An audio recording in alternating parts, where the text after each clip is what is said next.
too many people get stuck on, this worked for this guy over here who makes $10 million a year, but that might not work for you. It might not be your personality. There's value in it, and listen to it and figure out what works for you, but you need to figure out what is your specialty. I think if you're going to be doing 10 transactions a year, 5 years from now, the landscape is going to be so much different, you're probably not going to be able to survive on it. What's up, Masters? Welcome to another episode of Path to Mastery, and we have some phenomenal changes for you guys. You're going to notice our new look, very clean. You're also going to notice a new focus going forward. We're still going to keep the same interview style and interviewing rock stars and top performance salespeople and realtors. However, we're going to put more focus on how to stay relevant as industries are changing, as real estate's changing, as technology is coming into all industry and creating disruption and creating changes in the way that we do business and interact with consumers. We're going to start focusing a lot more on that. So that's cool. So it's going to be how to stay relevant, my friends. You're going to see that path to mastery, how to stay relevant. So starting today, Jason Arcuri, good friend of mine, agent, been in the business less than 4 years, and he's going to do $10 million by himself this year. Phenomenal. And here's the thing. He shares with us on how his conversation, what started this was the fact that he was sharing how Grant Cardone is one of those guys that just says, you got to work harder, you got to work harder, you got to work harder. And I challenged him on that. And you know what? There's some truth in that. But Jason also has some really, really good points as well, on working smarter, not necessarily harder. So I think this is a great conversation on not just Grant's working super hard, which, you guys know Grant was on my show a couple times, big fan of Grant, but I love what this young guy has to say as well. And here's the thing about Jason. Jason is also an EXP agent, so excited to have him as a guest on the show and enjoy what Jason has to say, and I hope you also contemplate this conversation, and I'd love to hear your thoughts on it. That said, Path to Mastery, my friends. How to stay relevant. And don't forget about Expired School for Realtors. Get yourself a kit right now, my friends. It's only $149. Everything you need to list for sale by owner and expired sellers. Everything, the complete kit. Where else can you get a kit like this for $149? Schoolforrealtors.com. Check it out. You rock. Enjoy, Jason. What's up, Masters? Welcome to another episode of Path to Mastery, and today we are with Jason Arcuri. Jason, what's going on, man? How goes it, sir? Pleasure to be here. Thank you so much for bringing me on, even though I don't think I'm ready for you, but I love it. You're ready for me because you're here, man. You're on a microphone, right? So yeah, that's it, my friend. Well, I appreciate having you on, and I know you're from the real estate world. A little bit about you. You went to college in Vermont, hated it. I love it. Studied abroad in Australia, learned how to work just enough to enjoy life. Came home to a job, bought your first house at 21, which was with 3 families. So congrats. Started on investing, bought a house a year later yourself. Looks like you bought your first house. Yep. You hit $2 million on a scratch ticket, paid over 20 years. That's cool. But you took the cash up front. That's true. So $2 million on a scratch ticket. How much money did they give you up front? Basically, after taxes, it's like $700.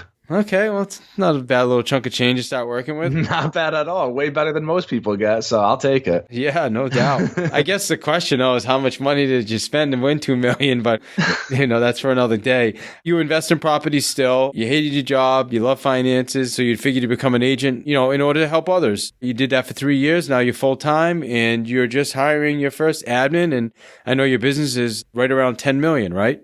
Honestly, I know you Keller Williams agents know your numbers better than anybody. I am so far off of that. I have no idea. I know it's somewhere between 8 and 10 last year. Couldn't tell you the exact number. Okay. Well, yeah, I know you were at like 9 and change for last year. So good for you.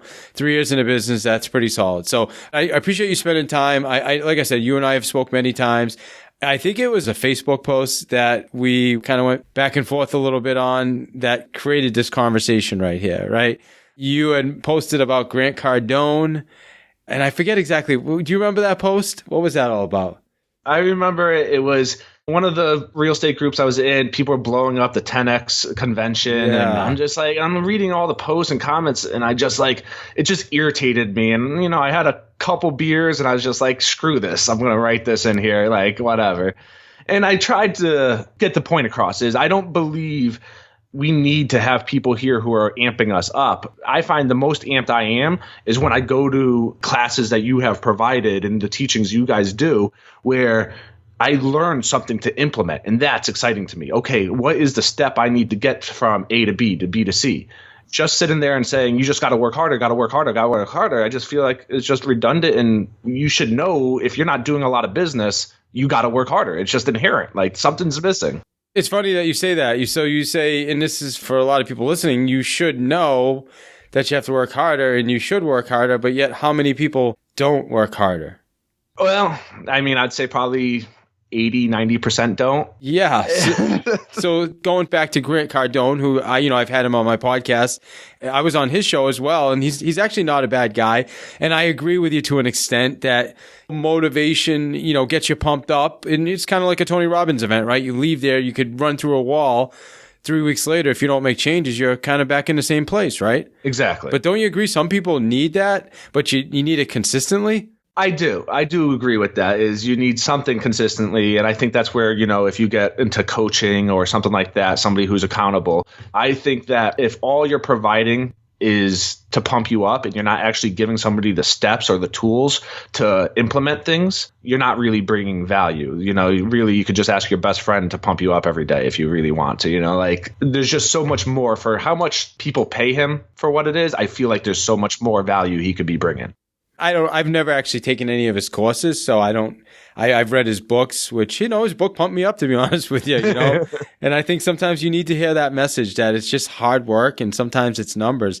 I do have to agree with you that, there's more to that, right? Because I don't know if it was Jim Rohn that had the quote, motivation gets you going, but discipline or something like that keeps you going, right? So yes, it's got to be more than that. The tools, the systems, application, right? Because you could be the most motivated person in the world, but if you're just running around doing fist bumps and not making any money, people are just going to think you're a weirdo. And like you said, the guy that you just quoted, I don't know that. I know the quote. There's a lot of great books about motivation out there, but they also a lot of times will give you tools to keep the motivation. One of your agents, Amina, when she was talking about how she has the paper in her shower for her goals. She takes a cold shower and she looks at her goals right after. That's one to pump you up and get you motivated, but that's a great tool and tip to get you to that next level. There's ways of keeping yourself pumped up, and it shouldn't be just listening to this guy or reading this book. It should be a tool that you can do every day. I was just listening to one of your podcasts where the guy was talking about every night he reads his goals before he goes to bed, and when he wakes up, he reads his goals. That's an awesome motivational tool. And I love snippets that are like, okay, how do I implement that? Yeah, and that's not even a complicated thing to implement, right? I mean, there's not much that is complicated about a lot of the stuff we do. It's just implementing and figuring out what works best for you. And that's the thing is I think too many people get stuck on, this worked for this guy over here who makes $10 million a year, but that might not work for you. It might not be your personality. There's value in it, and listen to it and figure out what works for you. But you need to figure out what is your specialty. Yeah, that's a valid point. It's funny because I show up here and I run a couple Keller Williams offices. My goal is honestly, Jason, to help motivate, encourage these guys to show up every morning and lead generate, right? So I show up myself. I make calls in the training center. Sometimes 3 or 4 people will show up. This morning, frankly, no one showed up. But I'm still there doing it, right? And the thing is, everybody in this office, I guarantee you, there's not one person in this office. We have 430 agents that don't know they're supposed to do this, but yet they're not doing it. Right. But the question is, are they, I don't know how to word this nicely. Are they right for the job? Is how I look at it. They may be a phenomenal real estate agent and they might be perfectly happy doing 10 or 20 deals a year. And that's great. And they are right for the job in that essence. But if they're complaining about not growing, then you're not right for what you're trying to do. So what's your goal? There's nothing wrong with 10 deals a year. Nothing. Sure. I think you just made a fantastic point. Definitely. Because you're right. If somebody's hitting their goals and their goal is to do 10 deals or whatever it is, then yeah, by all means. Yet there's a lot of people that unfortunately, and I'm not talking about just my office. I've had people reach out to me for coaching. I have people that email me on a daily basis. People buy my expired and FSBO product and then don't use it. You know what I mean? It's like going back to the conversation we started with is I feel like there's so many people that know what they need to do and know they should do it, but yet they're not doing it. And I think that's where the Grant Cardones of the world bring value. I could see that. I could definitely see that argument. I could. I'm sorry. It's a roadblock in my mind. And I know it's a roadblock in my mind. It's just, I just think it's crazy that I have to have somebody tell me what I got to do. Like, well, not you. That's the thing. You don't need to be told. It's for the others, right? And that's funny. I think I posted out on your Facebook post. It's not like honestly, it's funny. I like to say I don't need to be told, but I love accountability. I mean, I have a business coach right now, and be honest, I think without him, I don't know that I would be as successful as I am, because he's always keeping me. He doesn't really motivate me, though. I wouldn't say it's motivation, Jason. It's more, I have goals and he makes sure I hit my goals. And if I don't hit my goals, then we discuss why am I not hitting my goals and what can I put in place so that I hit them. Now, see, here's the thing is, though, accountability, huge. I love accountability. I love somebody. I love, is it bold that you guys do it where you say write a check to somebody you really do not want to write a check to? Yeah, exactly. I love that. You know, there's that thing because like we all struggle. Get it up. Do I really want to roll out of bed today? Do I want to go to the gym? Do I want to make phone calls? Can I come up with an excuse? Accountability is huge. But now your business coach, correct me if I'm wrong, doesn't just keep you accountable. They also dive into what maybe is working, what isn't working. Maybe they could see something different. They come from a different perspective and give you a good idea how to get to that next level. Yeah, it's interesting because I've had a lot of coaches over my years, some KW Maps coaches, others not. And this coach, the interesting thing, and this worked for me, I don't know that it would work for everybody, but based on what you just said, I worked with him for almost 2.5 months, and he would not talk about anything else except me hitting my numbers until I started hitting my numbers, which was interesting. So think about this in the business, like and this is for everybody listening. Like most of us are real estate agents. We have a goal of listing whatever. Let's say your goal is I want to list 5 properties this month. So in order to list 5 properties this month, you probably need to go on, 20 appointments. We'll use that as an arbitrary number, right? If I'm your coach and you call me up and I say, okay, great, how many appointments did you go on? And you're like, 3. Well, then really, what else is there to talk about until you're going on 20 appointments? Right. But I mean, does the conversation end there, or is it, okay, why did you only go on 3? Does he dive deeper into like just focus on why are we only doing 3? Or did you not make your 3 hours of phone calls today or yesterday or the day before? Like, I got to imagine the conversation is not 5 minutes of, oh, well, you didn't hit your goal, so I'll talk to you next week if you hit your goal. Like, is that? No, but it's all around like, what do we need to do to make sure we hit that goal? What are we putting in place to make sure we're hitting that goal? And I guess the point I'm trying to make is it's the first coach that ever held me to that kind of account with hitting the numbers goal. Because if I hit the appointments goal, then everything else works out as a result of it. Yeah, no, that's awesome. That really is awesome that he's holding you to that. So if I use myself as an example, and I'll use real estate again, because let's say your goal is, again, we'll use 5 listings, but you're only going on 3 or 4 appointments, you're taking 1 listing a month, then we don't need to talk about your conversion ratios, right? Or the things you're doing in the appointments until we get you to that 20 appointments. Like, that's the first step. Does that make sense? And that's kind of his philosophy. Oh, I think that works with a professional like you who's super experienced and already knows how to convert. I think there's a lot of agents, and myself included, that took coaching and whatnot. I needed nuts and bolts. What are you saying on these conversations that you're converting at 10% of your listing appointments? That's atrocious, Jay. What are you saying? Let's go over that. There's something wrong with what you're doing. We talked about this. My conversion rate is not the best. So I think there is something to say. If I'm going on, say, 20 appointments and the industry standard is I will get 5 of those listings and I'm coming away with 1, there's something wrong, not with how I'm getting to the listings. It's something wrong with what I'm doing at the listing. And that's a great point. So maybe those numbers aren't, you're right, the numbers should be 75%. So you really should be taking at least 3 out of 4 listings. I guess if you look at those numbers, there's things that can factor in, right? Like, where are those appointments coming from? Are they coming from expired listings, for sale by owner listings? Then the numbers are going to be skewed, right? Yeah. Your conversion goes way up or way down. So it's interesting because in my role now, I'm required to go on 40 appointments a month. Wow. Okay, that's my job. So coming back to me, we weren't allowed to really talk about anything else in his mind. And it worked. That's the point, Jason. It didn't matter what else was happening until I was hitting the 40 appointments. Okay, so now you hit the 40 appointments. Now what does he do next? Or have you not got to that point yet? No, absolutely. Oh, I've been at that point. Yeah, absolutely. Okay. I've been hitting up 40 appointments for the last 6 months. So once you hit the 40 appointments, okay, great. Now you're looking at, okay, I'm hitting the 40. How many people partnered with us last month? If you hit 40, but 3 joined, and we know that if we meet with 40 people, 10 are going to join, because that's the realistic conversion with what I do, right? Yep. On the listing side, it would be the opposite. You meet with 40, 30 should sign listing agreements with you, right? In real estate. Well, it depends, again, who you're meeting with. You're meeting with your sphere of influence, people that called you, then yeah, the conversion is going to be higher. Then it's like, okay, well, now we can focus on, all right, so I'm going on all these appointments. I'm meeting with all these people. I'm sitting down at their table, and they're not listening with me. Now we got to figure out, what am I doing wrong in this appointment, right? Is it that I'm not digging deep enough on the needs analysis? Do I not understand their why, their goals?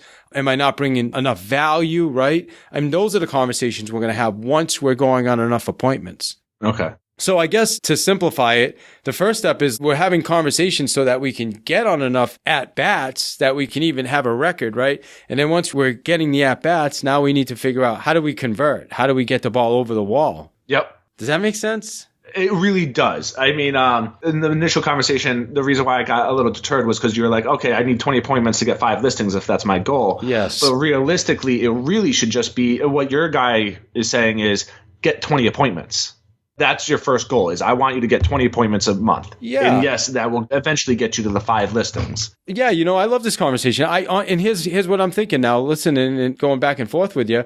When somebody first starts out, their conversion rate is not great, right? So if you're a brand new agent or a newer agent, you may have to go on 20 appointments to get 5 listings. As we get better, what's going to happen? You're going to say, well, geez, Jason, this month I went on 20 listing appointments, but I took 7. Whoa, now we can maybe make some adjustments, right? We're saying, well, our conversion rate just got a little bit better. And then the next month, you're like, I met with 20 people, and this month I took 10. And you're like, whoa, now we're at 50%, right? So now you can make some adjustments. Maybe now you're not going on 20 appointments anymore. Right. Now, as somebody who's trying to grow, I would think that you would actually say, okay, now my conversion rate's higher. I need to get to more listing appointments. Sure. I don't see saying, okay, if I'm getting to 5 with only having to go out 8 times, I want to just stop at 8 times. Why would I do that? No, exactly. I'm not going to cut back. What I'm going to do is I'm going to get leverage. Yeah. Now, I know what I'm doing, so I have to have validity first. Now I go hire some people. I don't know I think it was Ben Kinney that, do you know who Ben Kinney is? No, but I'm horrible with names. That's okay. Ben Kinney's probably he's a big real estate influencer. He's one of the top agents at KW. And he said early on, he realized he was really, really good at prospecting for listings. He could call people and he could get listings. But then what he realized that it made a lot more sense for him to, instead of calling people to get listings, he called people to get people and then taught them to call other people to get listings. And then that was how he multiplied his business. Wow. Instead of focusing on, hey, you know what? I can go out and take 10 listings this month. He said, I'm going to go out and I'm going to find 10 rock star people and I'm going to teach them how to take listings like no one else and then make sure I bring enough value that these people are going to stay loyal to me.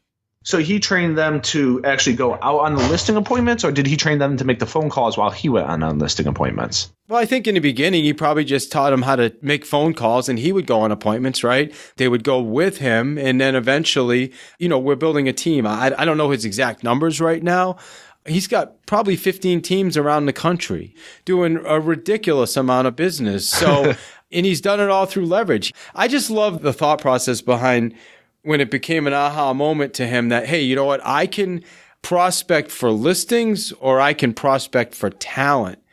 And when I prospect for talent, then my business is going to grow exponentially. Absolutely. Because it's growing through other people. Right. So going back to what you said, or the comment I made, which maybe you're right. If you're a solo agent, you're not going to cut back.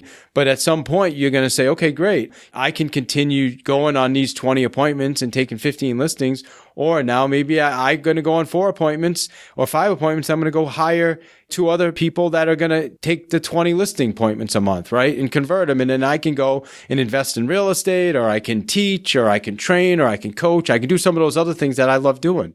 Yeah. Now, I got a question for you. You just threw it out there right there is, at what point did you realize you wanted to coach?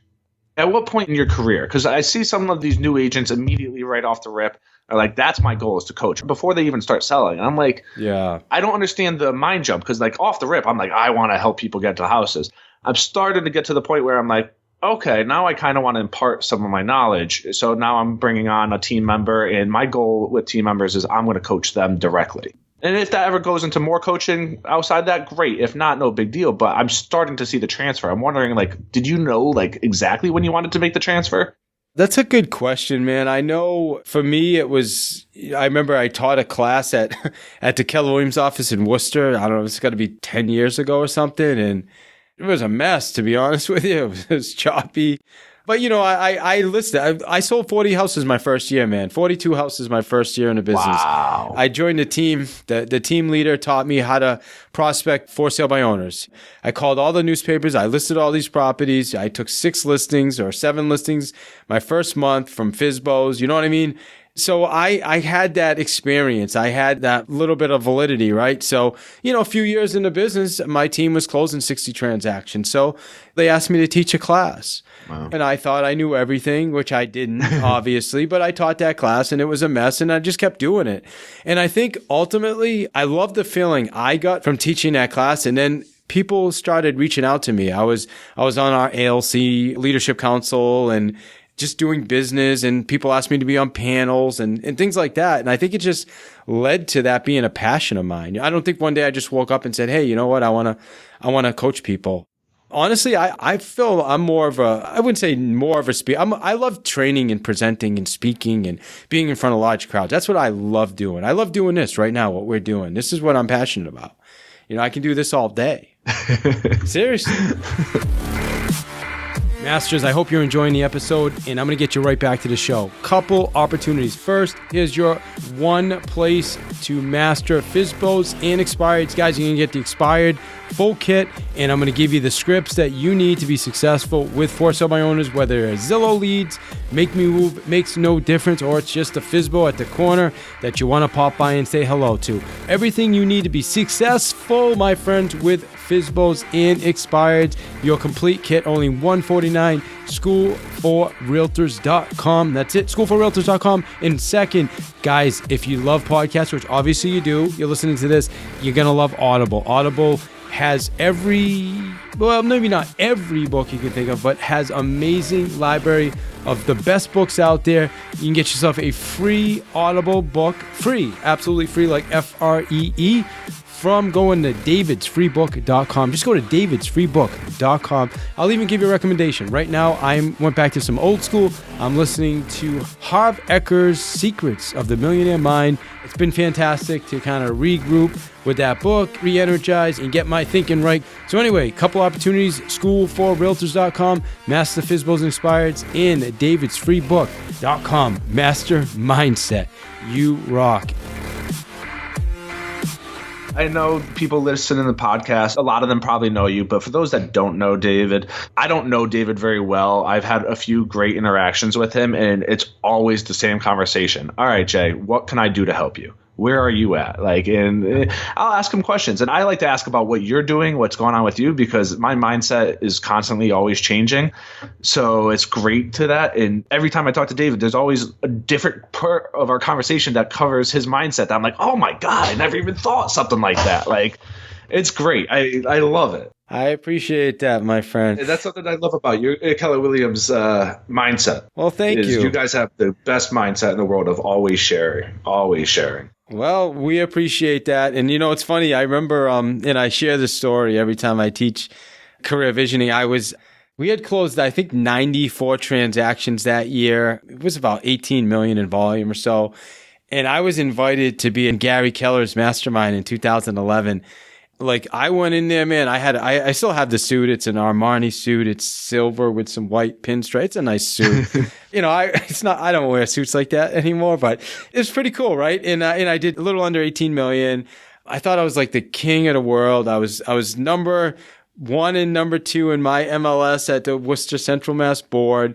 So I just thought I was a wicked big shot. And then I showed up in this Gary mastermind, and there were guys in the room, dude, doing 30 million, 40 million. A guy who had done like 60 million, 80 million. I was like, holy cow. I was like embarrassed, dude. Now I'm like, I don't even want to say anything because I'm like embarrassed by my numbers. But going back to your point, getting myself in that environment and around those people really helped me to think bigger. Because if I didn't, who knows where I would have been. And that's huge. I mean, what was the class I took? Career Visioning with you guys. Yeah, that's an amazing class. And I remember one point he's going through this whole team thing, and I'm like, I don't think this is right for me.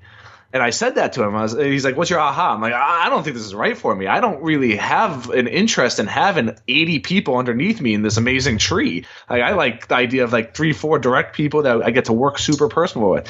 He's like, that's fine too. There's nothing wrong with that. But you still need this career visioning to understand that. I'm like, oh, okay, now that makes sense. But then after that class, now I'm like, wait, do I kind of want 6 people under me, or do I want to get to 10 people that I could train? Like, and now my vision's just grown, and it wasn't even intentional. And that's the point of that class, right? I mean, that's pretty much exactly what I was saying. We don't know what we don't know. Yeah. So we come into this thinking like most people, at least most people that I haven't met many Elon Musks or Steve Jobs yet, right? I mean, I know Ben Kinney. I know some of those guys that have built really big businesses, but most people come into that, and when they leave, they're thinking bigger than when they came in. Yeah, yeah. And that's the point. Which is what I love in general is, so this is where I would give anything to teach young people or new agents. I shouldn't say young because new agents could be any age. Find people who are doing amazing and surround yourself by them. Absolutely. For me, that was Facebook. I'm a big Facebook person, never was before real estate, but when I got into it, I was like, all right, this is something I got to use. I joined all these groups and I found people who were very similar to me overall in mindset as far as joking around, personality kind of thing. And those people will call me up and talk to me anytime I have a question. And it's amazing. Like there's a guy in KW, John Flaherty in Florida. And I had a question about people who are doing like $20, $30 million more a year. And he's like, boom, give me a call right now. I got 10 minutes to talk, and it was just like, these are the people I talk to all the time. I've learned more from them than anybody in my zip code or any office around me. And that's what I love is we're a nation in West Coast. I don't know if you notice. I feel like the West Coast has been light years ahead of us when on the East Coast, as far as social media and staying on the cutting edge. Silicon Valley, right? I mean, everything starts out there for the most part with tech. Yeah. And actually, let's jump into the tech a little bit because there's a lot of changes coming to this industry. And you're with EXP, by the way, for people listening. You're not a Keller Williams agent. It sounds like I'm a Keller Williams agent. How much I talk about Keller Williams. Well, hopefully someday we definitely appreciate that. But yeah, you are with EXP. But I mean, tech, right? There's a lot of changes coming. Yes. Tech-wise, Zillow, we created Zillow. We created that monster ourselves, right? We've been feeding Zillow for years and paying them to get our own leads back.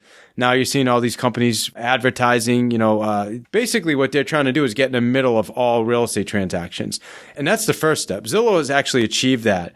The next step for them would probably try to be to eliminate, for the most part, the listing agent. What are your thoughts on that? Torn on that one. I see what people are saying, and it's a possibility that they go that route. I mean, I can't predict their future. I think people make them out to be way worse than they really are at this point because they sell our own leads back to us. That's nice in theory, but you know what? If I don't have any listings in, New Haven, let's say, and I want buyers in New Haven, they're not selling me my leads back to me. They're selling somebody else's listing to me. Sure. And at least Zillow, it will have 4 different agents there. Whereas if I go on EXP's website, you know who the agent is on every listing? Me. If they're on my webpage, sure. That's who they're going to contact.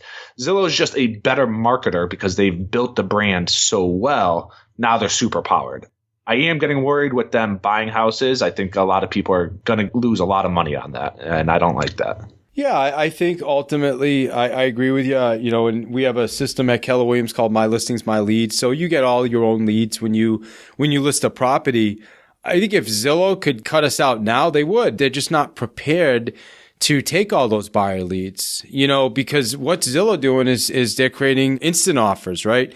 They're selling homes now. People can list their house on Zillow and try to connect with a consumer end user. And listen, I'm not saying anything about, if anything, Zillow's brilliant because they pulled this off, right? Who makes the decision, Jason? It's not you, me. It's the consumer that is going to decide where they're going to go. Well, even with the instant offers, think about that, though. I mean, that was probably one of the most amazing things Zillow has implemented, in my opinion. An instant offer, they get to buy a house for dirt cheap, immediately resell it with minimal repairs, and make a good profit. Most users are not going to opt for that. I'm sure you've had a lot of that want cash buyers, and then when you get them a cash buyer, they're like, oh, I don't want that offer. It's like, that's what a cash buyer is going to pay. Sure. But now they doubled end it where they said, okay, now you just signed up showing that you want to sell your house. Mr. Agent, I got a list of people who are interested in selling their house. Do you want to buy these leads? Yeah, of course. It's amazing. Have you used ZBuyer? Yeah. I used to do a lot with ZBuyer, actually. It's interesting. But their algorithms changed. I agree with. Listen, the reality is I see what's coming, and I hate to say it. I was talking to somebody about this yesterday. The majority of the agents I call and talk to, and I say, hey, are you following? They have no idea. They have no idea what's happening with this tech. They have no idea what's coming. Amazon is looking at real estate. There's all these other companies that are coming into the realm. It's changing the landscape of real estate. One way or another, this industry is being disrupted. And that's just the way, you look at Uber, you look at the travel industry, right? What happened to travel agents? 15 years ago, you want to go on a vacation, what do? Well, that's probably before you, I don't know, you probably were 10 back then or something, 15. But the reality is, you went to a travel agent. Now, what do? You go to Expedia. Yeah. I still try to use travel agents if I can. Well, some people do, but yeah, for the most part. And I'm glad you said that, right? Because a lot of people smarter than me are seeing the real estate industry kind of go in that direction where, yes, there's going to be real estate agents. There's always going to be real estate agents. The fact is there's not going to be as many. Right. It's going to be a lot harder to make money in this industry, at least the kind of money that real estate agents have been accustomed to making. I think it's going to weed out a lot of people who aren't doing 30, 40 transactions a year. I mean, I think if you're going to be doing 10 transactions a year, 5 years from now, the landscape is going to be so much different. You're probably not going to be able to survive on it. It's interesting, too, because we're starting to see it now. These teams form big, massive teams of people. Yeah. And that's what people are looking for now. They're looking for transparency. They're looking for exceptional service, efficiency, things easy. That's what the consumers want. And that's what they deserve. And really, it is what they deserve. When you get the Zillows and Amazons that are going to come out here, they're probably not going to get that service. And that's why the people that are surviving, the last few agents that are still out there, are going to be heads and shoulders above those groups. Yeah. That's the only way you're going to be able to survive, in my opinion, is you got to offer something that they're not. Agreed. I agree 100%. I mean, you got Compass. Compass isn't really around here yet. They're big time in Boston now. They're in most of the big metropolitan cities, the thriving metropolitan cities. You got Redfin. Redfin's been doing this stuff for a lot of years. Guys, they've been kind of the sleeper. As a matter of fact, Keller Williams, some of our models have been modeled after Redfin, the showing agent, things like that. This stuff has been going on for a while. We just haven't been paying attention to it. Yeah, and I'm not worried about Redfin, honestly. I think that when the market pulls back across the country, they're not going to be able to sustain what they do. I mean, they already had that happen out in Australia. Was it them or Purple Bricks in Australia that had to actually shut down? Same idea. I don't know Purple Bricks. Purple Bricks is basically the same thing as Redfin, just overseas. Okay. They have showing agents and whatnot, and they basically had to start firing their agents because they weren't making enough money to pay the showing agents to go out all the time because people stopped pulling the trigger like in 3 or 4 homes. And you get paid by the hour, by the home, something like that. Something like that. Yeah, I don't know their model exactly, but I know Gary Keller talks a lot about it. The fourth revolution is the tech revolution, and you're starting to see a lot of these companies pop up, just like before. Remember back in the day, all these new internet companies popped up when the internet came, and then what ended up happening? A few of them survived and did phenomenal, right? Like Amazon, Google, those companies came from the internet boom back in the day. Same thing's happening right now with technology. So you're going to see a lot of companies pop up and a lot of them are going to fail as well. Oh, yeah. And then there's going to be a couple big players in the end. And I don't know, we feel with our technology and the things we're building at Keller Williams, and the difference at Keller Williams is we own our tech. We own our tech. We built our tech. It's not third party. Right. So no one else can use our data. We feel that gives us a huge advantage over all the other companies. So we're excited about that. I saw your videos about it, and there's some really cool things in there, man. I really, for me, that's why I joined DXP, was I wanted the tech. We don't own our stuff, but I mean, I'm very happy with KV Core. I think you guys fell behind by not having the tech while you were building the tech, and now you got the tech, and I think you're head and shoulders above everybody else now. That's huge. And the thing I love about Gary is we're not getting complacent, right? So we became the largest real estate company in the world, and we didn't get complacent that, okay, now we can just coast. Just like Netflix. Remember a Blockbuster Video back in the day? Blockbuster by far was the largest video renting store, whatever, in the world. They had everybody. They had all the data. They had all the users, all the names, phone numbers, email addresses, right? But they didn't use that. They got complacent. And I'll tell you, the one thing Keller Williams is not doing is becoming complacent. Anyway, that's another conversation. Tell me, in kind of wrapping up, I mean, we've been all over the place. This is actually a fun conversation. I appreciate it, man. What for you right now is your biggest challenge? Well, I mean, besides every deal I have just being ridiculously difficult, my biggest challenge has been I coasted. I've been coasting for a while. And I don't mean coasting for my clients. I just meant coasting as far as prospecting. I worked, built up an amazing pipeline. And now I'm starting to get to the end of that pipeline where I'm like, oh, okay, now reality's hitting in. I just hired an admin. So now I'm getting back to the grindstone. And I literally been trying this whole year to hit the grindstone. This last 2 weeks, I've been doing pretty well with it. Like I said, I always looking for nuggets. I'll show you this. Nobody could see it. It's ammonia inhalants, sniffing salts, basically. Sniffing salts? Well, if you get knocked out, they put this under your nose to wake you up. Yeah. One of the books, the Tribe of Mentors I told you about that I love. Oh, yeah. Tim Ferriss. Yeah. There's a bodybuilder who talks about how bodybuilders use it right before they go for their heaviest weight ever. And he started to use it to remotivate him throughout the day if he's like finding he's dragging and oh my God, dude, they are a shot to the nose and you're like, holy crap. I combined this with somebody else who was in the book she was a writer. She has a cafe latte and that's the only time she has the cafe latte. So that way when she starts writing, it helps trigger putting her mind in the right spot. Yeah. That is the only time she allows her to drink it. So now every time before I prospect, I pop this, take a sniff of it. It shoots you right in the head, and man, you are pumped. You're like, oh, it's like an adrenaline shot. I'll see how it works out, but I love those little nuggets of trying to find something just to tweak yourself a little bit. Because, 1% difference could be an extra 10 grand a year. Yeah. Well, I know you're going to be like, what the hell's wrong with you? But I'm going to bring this right back. Why not have friggin' Grant Cardone yelling at you every day then, right? Because I got the nuggets from somebody talking about it, and now I don't need it anymore. Full circle, my friend. Full circle. Well, but you do the meditation thing, right? Yeah, I do. I meditate. I have a routine. My routine starts early and then, usually like by 5:30. So I still have to get to the office. And honestly, I make calls every day, but a lot of times I don't want to make the calls, to be honest with you.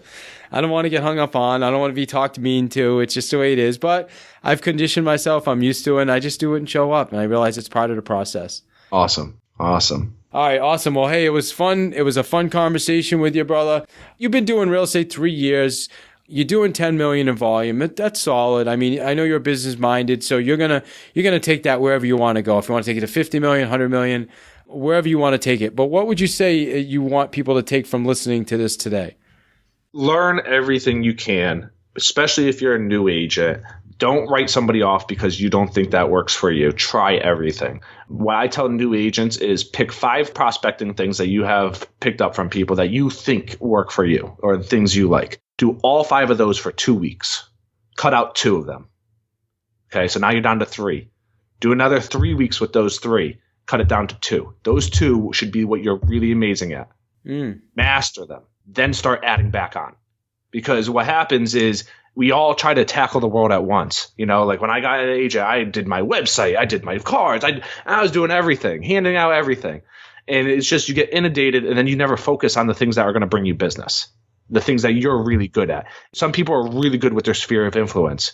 I'm not. I'm really good online. And I found that out by trying to tackle all these different things. So narrow it down to 2, but don't narrow it down to 2 because you'll be surprised. I never thought I'd be good at calling people on the phone, like getting yelled at, being told you're blah, blah, blah, blah person, like I never thought I would. And, after doing that for 2 weeks, I was like, this isn't that bad anymore. You kind of get used to it. And now I'm setting appointment after appointment. And this works for me. It's a numbers game. Everything really comes down to that in the end. So, all right, man. Well, hey, I appreciate that. That's great advice. And again, thanks for your time. If people do want to get in touch with you, what's the best way to get in touch with you? Literally call or text me anytime you want, 203-910-7602. I have agents I talk to all the time. They help me. I help them. It's awesome. If you want to shoot me an email, it's realtor, Arcuri, A-R-C as in cat, U-R-I, @gmail.com. Add me to Facebook, too, if you want. I'd gladly be Facebook friends with any of you. What's your Facebook? Just your name, right? Jason Arcuri. Yeah, it's just my name. You don't need to go to my business page. That's more for ads and whatnot, so I don't see much value for somebody who actually wants to connect and talk. All right, my friend. Well, hey, it was an absolute pleasure, so thank you again for your time. Oh, thank you for having me. It was actually an honor, man. I can't believe I got into the crew of people that you interview. Well, now you're in the same world with Gary Vee and Grant Cardone. Yes. You rock, brother. Masters, if you know me, you know health and nutrition is number one, and that's why I'm an advisor for AdvoCare products. Listen, in my opinion, these are the best products on the planet, guys. You get what you're supposed to get, right? I use the products for health. I use the products for energy. I use the products for wellness. So we have all the different lines from Spark, starting your day with a great energy shot, all the way to pre-workout. It's whatever your goals are, right? It's whatever your goals are. You can check out the products at www.livelongersmarter.com. That's my website. Or reach out to me, and I'd love to have a 30-minute or, anywhere from 15 to 30-minute conversation with you, just talking about your health and nutrition goals and what I can do to help you achieve those goals. So again, products, energy line, wellness line, whether it's joints, you're getting up there in the age, you just want to take care of yourself. I'll tell you, one of the greatest compliments I get is people, you say, wow, you look amazing. I cannot believe you are the age you are. Weight loss. I've helped lots of people, guys, lose weight, not just lose it, but keep it off with the products. And the cool thing is, I'd say 75% of the people who start with our products, they continue using our products even after they initially tried them, which has been amazing. And strength, if you're into bodybuilding, then hey, Rich Fronin, okay? I don't know if you know who Rich Fronin is. He's an advocate for AdvoCare as well. So amazing products. You can see us. We're featured on NASCAR, professional soccer, college basketball, college football, Men's Health magazine last month. These are the real deal, guys. LiveLongerSmarter.com is the website, or reach out to me if you, like I said, if you want to have a personal conversation with me, just send me an email. In the subject line, just put AdvoCare products, and I'd love, like I said, schedule a 15 to 30-minute call with you to talk about your health and nutrition goals. Guys, you rock. Live longer, smarter. And as Gary Keller eloquently said, if you don't take care of your body, where are you gonna live? You rock.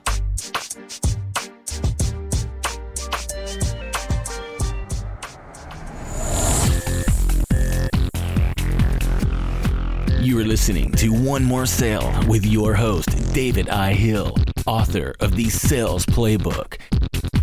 Get your copy at www.thesalesplaybook.net.